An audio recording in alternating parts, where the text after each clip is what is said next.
这是一个刚刚发生的案件。2025年9月27日，视频中的女孩从家里出来，走向公路，她拦下一辆出租车，去市区拜访一位亲戚。但这辆车没有开往市区，而是把女孩带去了另一个地方。女孩的手机关机，再也没有回来。但是这并不是最可怕的情况，离谱的是，尽管嫌疑人承认了全部罪行，但他反而被保护了起来。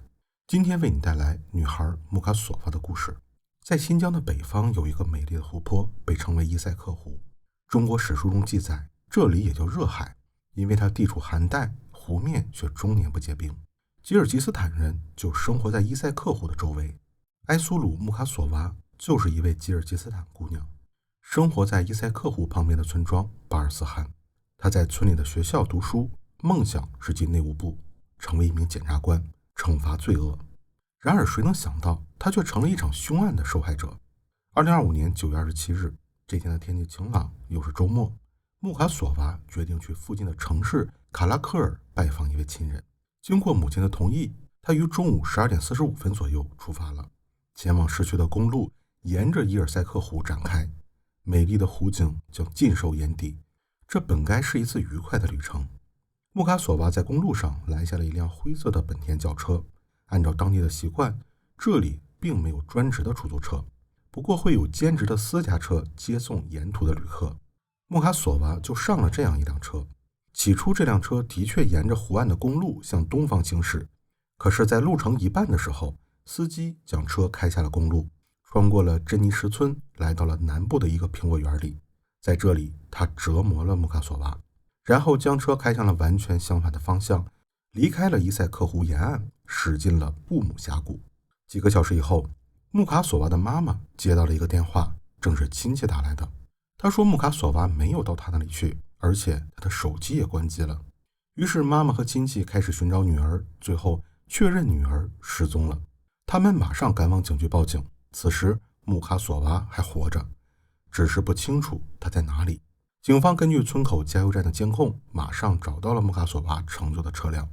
但是由于这辆车很脏，视频又模糊不清，不能准确地锁定嫌疑人。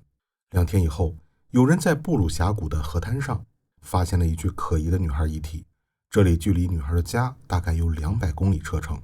穆卡索娃的妈妈在亲人的陪伴下立刻赶往现场，然而意想不到的是，她竟认不出这是自己的女儿，因为这具遗体在生前经历过非人的折磨，就连最亲近的妈妈也不能辨认。经过法医的检验，可以确定这就是失踪的埃苏鲁穆卡索娃。她悲惨的遭遇让伊塞克湖周边的居民深感震惊。不过此时善良的人们还没有表达自己的愤怒，然而很快一场舆论的风暴甚至将改变他的法律。按照当地的习俗，葬礼在第2天举行。穆卡索娃的妈妈失声痛哭，在镜头前谴责凶手。很快质疑的声音也接踵而来。当女孩刚刚失踪时，家人赶往当地的警局报案，而他们没有立刻做出反应。当时全村人都在找孩子，村民们甚至骑马前往汽车无法抵达的地方，将附近的海岸、森林、田野全部搜索了无数遍。而此时的当地行政管理部门却并没有提供任何帮助。当寻找穆卡索娃的行动在舆论上发酵时，才被紧急情况部的高层注意到，然后当地的警方才开始采取行动。更加不幸的是，有传言说警方粗鲁地对待穆卡索娃的家人，指责他们而不是帮助他们。当地警方迅速行动，召开了发布会。他们说事实并不是村民们说的，警方没有延迟搜查的说法，而且抓捕了一位在网络上发布不实信息的博主。这名博主叫西米克乌鲁，他自称是穆卡索娃的亲戚。关于穆卡索娃的信息都是由他发布的。警方说，这名博主制造了大量的不实信息，只是为了博取流量和关注。更可恨的是，他根本就不是穆卡索娃的亲戚，他假借这个身份进行炒作，所以也不可能了解案件的真实进度。同时还公布了一段西米克乌鲁被捕后拍摄的视频。视频中，这名博主承认自己不是所谓的亲戚，并且发布的信息只是为了炒作。在惩罚了传播虚假信息的视频博主以后，警方也根据新的监控线索迅速锁定了嫌疑人。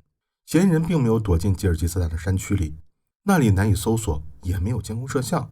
他反而躲进了吉尔吉斯坦的首都比什凯克。警方很快对外宣称已经抓捕了嫌疑人。这名男子对折磨并杀害了穆卡索娃的事实供认不讳。这名男子也住在伊塞克湖周边。他在苹果园里折磨了穆卡索娃以后，在附近的山区里躲了起来。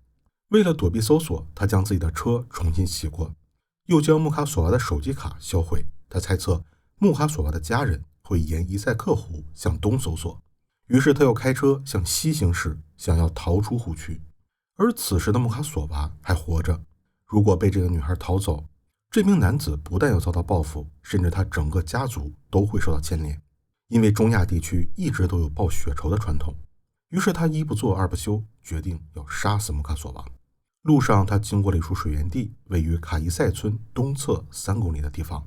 埃苏鲁穆卡索娃在这里被按下了生命停止键，今年他只有17岁。随后凶手将他埋在了伊塞克湖岸边，开车潜逃。但是逃亡的路上他总是提心吊胆，于是又返回湖边，将穆卡索娃挖了出来。这次他将遗体带入了布姆峡谷，再次将女孩埋葬。此时的位置距离首都车程大概120公里。根据吉尔吉斯坦法院公布的信息，这名男子已经不是第一次这样做了。2016年的时候，他曾经犯过一次类似案件，被判处了12年监禁。然而他仅用了7年就被释放了。目前为了保护这名男子的个人隐私，他的身份禁止被公布，而且媒体上只有一张他的照片，但是脸部还被遮住了。按照吉尔吉斯坦的法律，谋杀罪的刑期为8至15年。如果是特别严重的，比如涉及到像穆卡索娃这种遭遇的，刑期可能会加重到12到25年。吉尔吉斯坦并没有死刑，这是历史原因造成的。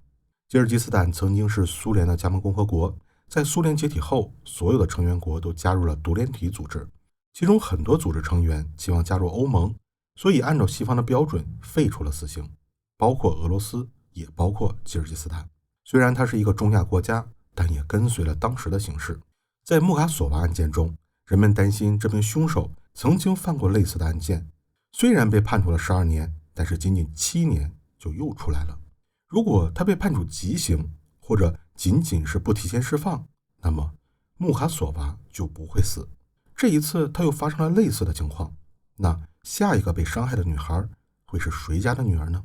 警方目前又在保护这个凶手的隐私，这激起了当地人的愤怒。而此时又传来了一个让人更加无语的消息，穆卡索娃的母亲亲口承认，之前被捕的西米克乌鲁就是他家的亲戚，是一个外姓的女婿。西米克乌鲁所发布的信息是他为了找到女儿委托发布的，所以事情再次迎来了反转。掩盖事实并没有将舆论压下去，反而让人们更加的愤怒了。很多人走上街头，要求恢复死刑，判处杀害穆卡索娃的凶手。穆卡索娃的阿姨，也就是他母亲的妹妹说，穆卡索娃不但学习很好，而且还曾跟他说，如果有工作的机会，他可以帮助父母。他的哥哥姐姐上学需要钱，所以他还曾在缝纫车间里工作过。我们把女儿当作一束光来抚养，而不是为了让她成为某个人的猎物。据说犯下这一罪行的恶棍之前因为暴力被定过罪，这种情况怎么能让他再发生呢？应该让他在法律的面前受到最严厉的惩罚。其实吉尔吉斯坦在2023年的时候就发起过宪法修正案，尝试恢复死刑，但是都失败了。对此，人权专员是这样说的，死刑是不可能被恢复的，因为在必要的时候要保留与罪犯，特别是某些分子的合作手段。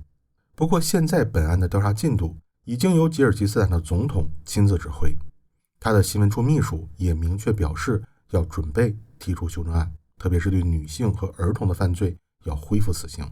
这就是本案目前的进展。感谢你听我的故事，我们下期再见。